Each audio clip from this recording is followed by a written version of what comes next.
first started hearing it in the fall of my 32nd year, when I was living out of suitcases and sleeping between time zones.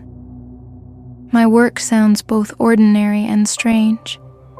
I'm a freelance audio restoration engineer, hired to clean rare recordings for museums, old radio stations, and private archives. I spend hours in dark rooms, wearing closed-back headphones, sweeping through hiss like fog, trimming out the low-end hum under 50 hertz, giving voices back to people who've been dead for decades. Colleagues say my ears are too sensitive, that I notice things others miss. A breath too close to the mic, the faint ring of metal hidden under a guitar note, the scrape of a chair leg across the floor. I was in Prague when it found me. That night, I stayed in a hotel overlooking the Vltava River. Thick walls, double-paned windows, the polished oil scent of old wood like a small museum. I switched on the radio in my room, a cheap plastic box designed to look vintage, and lazily turned the dial. I still have that habit wherever I go, tuning into local stations before bed just to feel grounded. White noise on FM, a Czech DJ's voice, a few old synth-pop songs. I switched it off. In the silence that followed, I heard it for the first time. 3 short sounds, dry like wood tapping the edge of a table. Thud, scrape, scrape. Not a knock, not exactly. More like something dropping once, then being dragged twice across a hard surface. Drop, scrape, scrape. The pattern repeated every 10 seconds, exactly. I turned the radio back on, slowly scanned into AM, then SW. Static transformer hum, distant voices reading numbers somewhere in the night. The 3 sounds weren't coming from the radio. They were in the room. I touched the headboard, cold. I pressed my palm to the floor, smooth, varnished wood. I switched off the light, lay still, and counted 10 seconds. Thud, scrape, scrape. At the time, I told myself, fine, your ears are just tired. The next morning, I went to the warehouse of an old radio station. They'd hired me to restore a pile of Soviet-era, reel-to-reel tapes, news broadcasts, speeches, even strange bits of waiting music. I threaded a reel, tightened the path, and let the machine run. About 3 minutes into the second tape, the background hum suddenly thinned out, like fog flattening, and beneath the voice of a man reading the news, I heard the same 3 sounds. 1 drop, 2 drags, thud, scrape, scrape, quick and distant but perfectly on rhythm. I stepped back, reversed the tape, scanned the spectrum, notched out the frequencies. No spike at 1 kilohertz, nothing strange in the low range. The 3 sounds left no trace at all.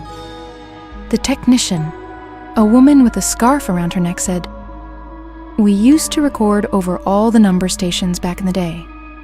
Listening to them now is creepy." I asked, "Number stations?" She smiled faintly. "Yes. Some of them are still on the air. People say they're the ghosts of wars that never ended." I smiled back politely, but that afternoon, I walked along the river for a long time to shake off the chill in my neck. On the bridge, the sky was dull. The air smelled of river water and rusted metal. I told myself it was just coincidence, a pattern my mind wanted to find. Human ears love patterns. From Prague, I went to Berlin, then Paris, then Madrid, small contracts pushing me north, west, south like a pen scribbling across a map. I was sleeping worse and worse. Every night I heard it somewhere. Drop, scrape, scrape. Not always every 10 seconds, but often enough that I started counting without thinking. One night, in a Berlin Airbnb, it came from directly under the bed, making the frame tremble. as if someone had leaned their head against the wall and dragged something hard across the floor. I grabbed my flashlight and looked underneath. Dust. Wiring. A pair of leather slippers the host had forgotten. The next morning, there was a faint mark on the floor, about 2 handspans long, spaced exactly like 2 parallel fingers, running from near the head of the bed to the base of a wardrobe. I took a photo, zoomed in, and all it showed was a smudge in the dust. In Paris, I met Eva, who worked at a private archive near Bercy. She told me, half joking, that I was carrying un motif fantôme, a ghost pattern. "You hear it where no one else does because you bring it with you," she said as we sat in a bar that smelled faintly of sour wood, sweat, and cognac. I asked if she'd ever heard something repeat like that. She shrugged. "Plenty of odd bits on old reels. Silence that, when cleaned, turns into a few seconds of coughing, a chair scrape, or a fingernail tapping the desk. But 3 sounds like you describe? That's rare. It's too functional, like an action. An action. Drop something, then drag it. Drag it again." She flicked her wrist in the air, imitating the motion. I started treating it like a problem to solve. I kept a log. Time, place, volume, and where I thought it came from, left, right, above, below. In 1 week, I had 11 entries across 4 cities.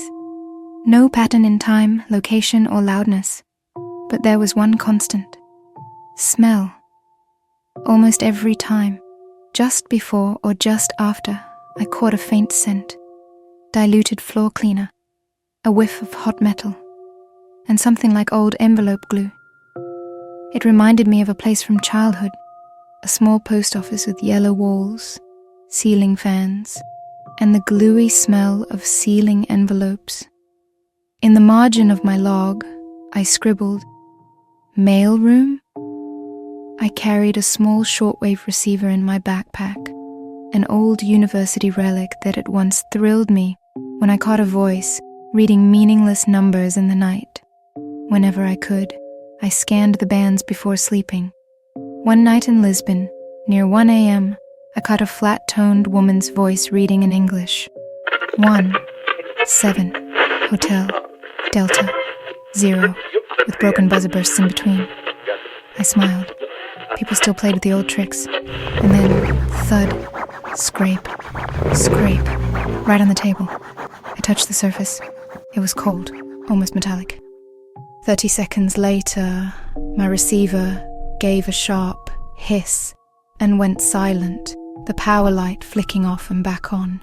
Maybe interference, maybe dying batteries, maybe reflected signals, but it felt like someone had just run a fingertip along the switch. By the time I reached London, I'd stopped telling myself it was coincidence. I was staying in a narrow terraced house converted into guest rooms, my window facing an alley that smelled of rain and trash.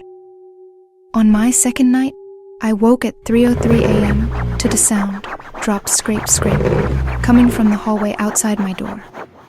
I opened it a crack. The hall was empty, lit by a single bulb. At the far end, on the wall by the stairwell, was a faint smear. 2 parallel lines, just like in Berlin.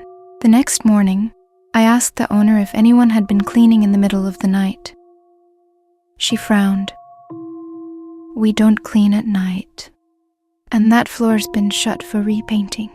No one should be up there."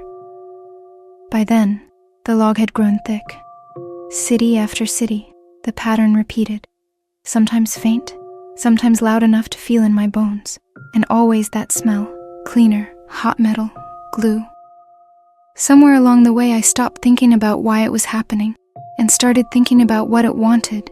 It followed me to Tangier, to Osaka, to places where the language and architecture changed, but the sound stayed exactly the same. In Osaka, I made the mistake of answering. I was half asleep when I heard it. Thud, scrape, scrape. Without thinking, I said out loud, "I hear you." 10 seconds passed. Then it came again, closer. And underneath, a new sound. The faint slide of something heavy being pulled, not along the floor, but toward me. That night, I dreamed of a long white corridor, doors on either side with no handles. At the end was a single mark on the wall. 3 strokes, a gap, 3 strokes. When I woke, my hotel room smelled like floor cleaner and old glue. On the desk were 2 faint lines in dust, exactly parallel, as if something had been set down there during the night. I've kept traveling, kept working, but the log is gone. I threw it into a river in a city I won't name. The sounds still come, less regular now, but sharper, closer. Sometimes in hotel rooms, sometimes in conference halls, sometimes at home. If there's a pattern, I don't want to find it anymore. If it's counting, I don't want to know what number I am. What I know is this: when you hear it, drop, scrape, scrape, don't answer. And if you can't help yourself, at least don't answer first. I received the notebook in Rotterdam, inside a warehouse by the river, where the wind off the Maas carried the heavy tang of oil and invisible grains of salt. The man who handed it to me said only one thing, in worn-down English, delivered to the museum in Tórshavn. "Do not open the last page. I work in transporting artifacts for museums and archives. A job that requires a passport full of stamps, clean hands, and a set of nerves that hasn't yet snapped. I've moved hundreds of items whose histories I didn't understand, but rarely has anyone told me, don't open the last page." I signed, sealed the crate, pressed the lead seal shut, and marked it with a brush. Fragile, paper, avoid moisture. As I walked along the quay, a fine rain patted against the wood of the crate, making a faint cracking sound like tiny pins. I could smell cold salt and a hint of paraffin, like the scent left in fabric long after an oil lamp has been extinguished.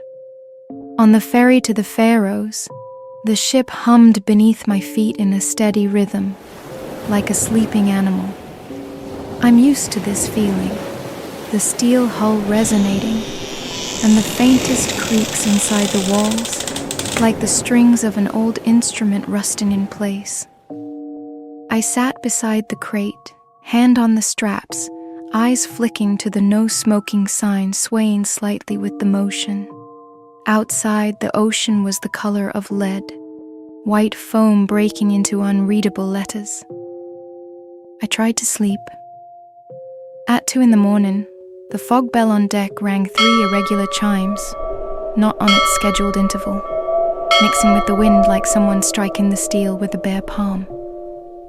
After each ring, I heard a soft, brushing sound, like fabric sliding across the floor. I opened my eyes slowly. No one passed by. Only the metal door at the end of the corridor trembled slightly, and a smell like wet zinc drifted through. Inside the crate, the packing paper rustled faintly. I placed my hand on the lid. The temperature seemed to change, cooling outward from within, as if the crate held a slab of stone just lifted from deep shade. When I arrived in Tórshavn, the museum called to postpone receipt of the delivery. A storm the night before had knocked out power for the day, and they needed to check humidity levels in their storage. I rented a small guest room high above the harbor, where blue and red roofs lay like toy houses in the hands of a giant child. The wind here carried the cry of seabirds like shards of broken glass. I placed the crate in a dry corner, wiped the rain from its lid, and sat down to make my notes. I wrote the date, time, condition of the seal, the smell, the odd sounds, and even the bell. It's a habit that has saved me from many arguments. I set the pen down. and the paraffin scent rose again, sharper this time, threaded with hemp smoke. I turned. The crate was still closed, but one lead tie seemed stretched tighter. From beneath the lid came the faintest note, like paper brushing the edge of wood. I'm not curious by nature. My work demands restraint. But I'm not blind to signs either.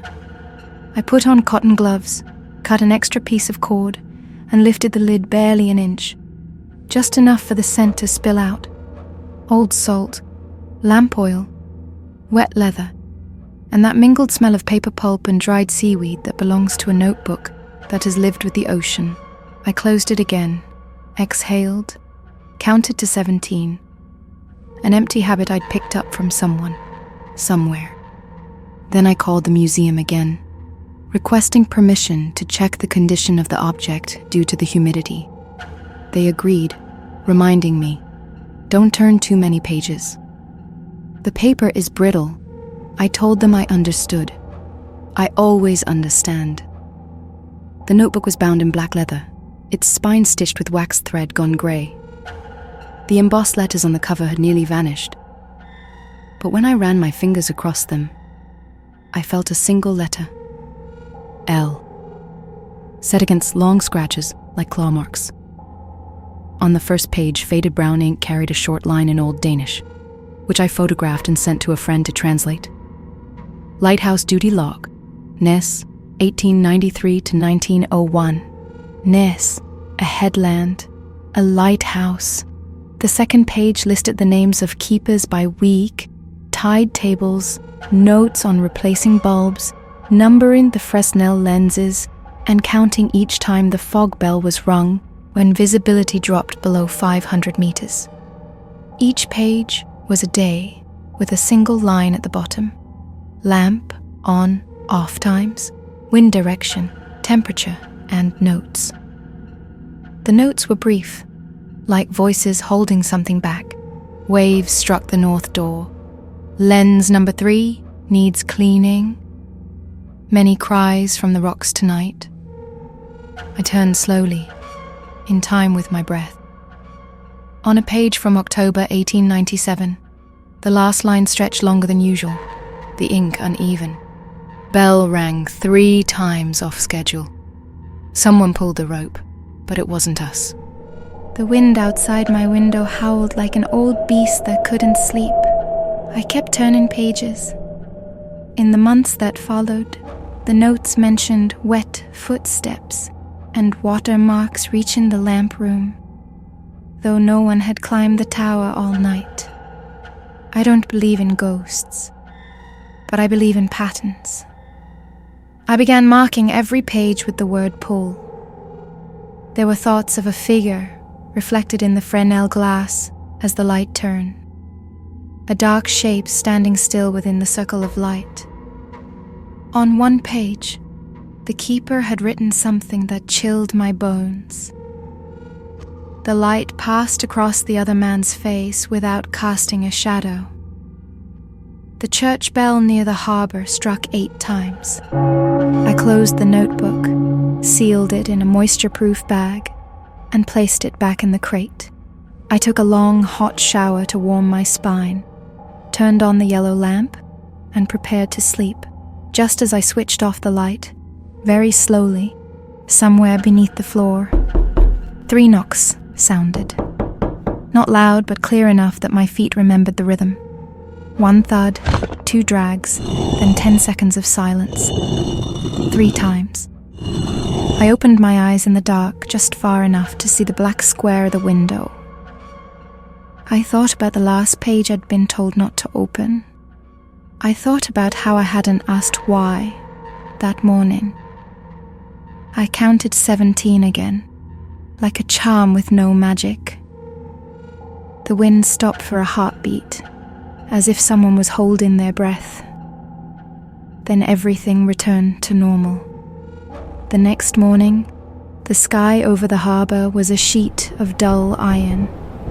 Rain blew in slanted lines across the window, and the gulls screamed like something had cornered them. I called the museum. They were still without stable power, the humidity control offline. "Keep it with you one more night," they said. I didn't want to. But moving it again in weather like this seemed worse. So I stayed in, working at the desk, cataloguing other shipments on my laptop. By late afternoon, the paraffin scent had settled into the corners of the room, clinging faintly to the curtains. Once, when I stood to stretch, I thought I saw the shadow of the crate shift. Not much. Just enough to feel the straps might have loosened. That night, I dreamed of waves striking a door in darkness, water pouring through in slow motion. Somewhere behind that door, a bell rang 3 times, and each time I tried to move toward it, my feet slid back across wet wood. When I woke, the smell was stronger. I rolled over to check the clock. 3:03 a.m. Something brushed the floor. A dragging sound. 2 slow scrapes, just like in the notebook, came from directly beside the bed. I froze. Every muscle locked. The sound stopped, but the air felt heavy, like it was waiting for me to acknowledge it. I counted 17 in my head, and on the 17th, the floorboards gave one soft knock. Morning came late. The storm had blown itself inland, leaving the harbor glassy and flat. I sealed the notebook again without looking inside and delivered it to the museum. The curator, a woman with sea-weathered skin, thanked me and asked if I'd looked at the last page. "No," I said. She smiled faintly, like that was the only right answer. I left Tórshavn that evening on a smaller ferry bound for Denmark, thinking the job was done. But 2 nights later, in a guest house in Aalborg, I woke to the same smell. Paraffin, wet rope, salt, faint but unmistakable. There was no crate here, no notebook. Yet, at 3:03 a.m., from somewhere in the corridor outside my door, came the rhythm. 1 thud, 2 drags, 10 seconds of silence. Then again, I stood behind the door, listening, bare feet cold on the floorboards. The sound moved slowly away, but each drag seemed to pull at the air in the room, as if it were attached to something just out of sight. In the morning, I checked the hallway. The carpet held 2 faint parallel marks running from my door to the stairs. From that point on, the pattern followed me. Hamburg, Oslo, Riga. Each time I stayed somewhere more than 1 night, it would find me, often without warning. In Hamburg, the hotel was built in an old warehouse by the Elbe. The first night passed quietly. The second, I heard it through the wall behind the headboard. On the third night, it was inside the room.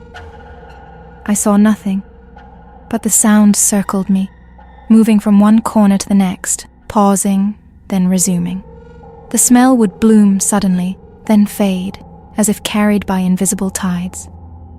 Once in Riga, I made the mistake of calling out. "I hear you," I said into the dark. The dragging stopped. For a long moment, there was only my breathing. Then, very close to my ear, a whisper. "Last page." I didn't sleep the rest of that night. When dawn came, I packed and left without breakfast. In the train station cafe, I opened my laptop and searched for any mention of the Ness lighthouse logs. Buried in an old Faroes newspaper archive, I found a short article from 1901. Keeper missing after storm. Last log entry unreadable. No details, just speculation that the man had been swept out to sea. The logbook, it said, was recovered, damaged by water, with final page obscured by salt deposits. That evening, I emailed the Tórshavn Museum under a pretense, asking for a copy of one of the earlier pages for my records. They replied politely, attaching a photograph. I stared at it for a long time. It was a page I remembered, but in the lower margin, Faint and almost hidden in the paper fibers was a set of marks. One thick line, two thinner, spaced like the sound I kept hearing. I didn't reply. From then on, I began to count without realizing it, walking down streets, waiting at red lights, sitting in train compartments. 1 thud, 2 drags, 10 seconds. Repeat. The smell would find me in empty museums, in freight elevators, in the storage rooms of archives. Always the same. Paraffin, wet rope, and paper that had known salt water. I never saw what made it, but sometimes, in the corner of my eye, glass would seem to bend light the wrong way, as if something had passed between me and the reflection. And each time, I would hear it, faint but certain. 1 thud, 2 drags. It was in Gdansk that I came closest to opening the last page. A colleague there, a restorer named Adrian, had heard of my delivery to Tórshavn. When I mentioned the smell and the sound, he went quiet, then said, "You've heard it too." He led me into the back of his workshop, where the air was cold and dry. From a drawer, he took out a photograph, black and white, slightly warped.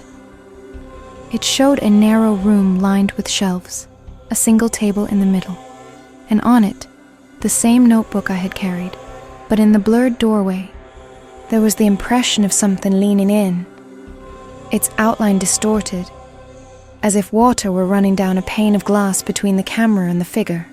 Adrian said, "It's not the object that's haunted, it's the record. Once you've read part of it, you've started writing the rest, whether you touch a pen or not."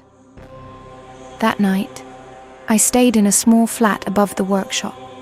At 3:03 a.m., the smell came first, then the sound, moving slowly from the kitchen to the bedroom door. When it reached the threshold, I counted to 17. On 17, it stopped. I did not sleep again. 2 weeks later in Lisbon, I was working in a maritime archive when an email arrived from an unknown address. The subject line was blank. The body contained only one sentence. "If you ever open the last page, you must be ready to take the keeper's place." I deleted it, but the words stayed with me. That night, I dreamed of the lighthouse, its light turning through rain. In the glass reflection stood a man in a long coat, his face hidden by shadow. He raised his hand and beckoned once, slowly. When I woke, my hotel room smelled of paraffin. The notebook was not there. But on the desk lay a small scrap of paper, torn from something larger. 3 lines marked it, 1 thick, 2 thin. By now, I had stopped trying to explain it. Friends noticed I was more distracted, my sleep uneven, my travel schedule thinner. I avoided maritime museums, old lighthouses, and any shipment involving personal logs. But in the quiet moments, like the hum of a long train ride, or the silence just before a presentation, I would hear it again. 1 thud, 2 drags, and the pause. Always long enough for me to wonder if it had gone. It never had. The last time it happened was not in a hotel or a ferry or an archive. It was at home, in the apartment I had chosen precisely for its dry walls and distance from the sea. At 3:03 a.m., I woke without knowing why. The air was still. No smell, at first. Then it came, faint and certain. Paraffin, wet rope, paper salted by time. The sound began in the hall, moved to the bedroom door, and stopped. I counted to 17, but on 14, a voice spoke through the wood. It was low, and it used my name, the way my mother had said it when waking me for school. But slower, with a rasp like it had traveled through water. I did not answer. Not even when the floorboards creaked once, and the smell thickened as if someone were standing just on the other side. When I reached 17, the air shifted.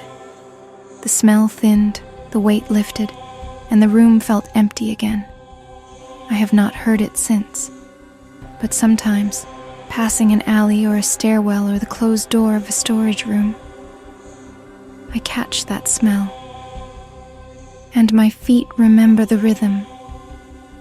One thud, two drags, the pause. I keep walking, and I do not look back.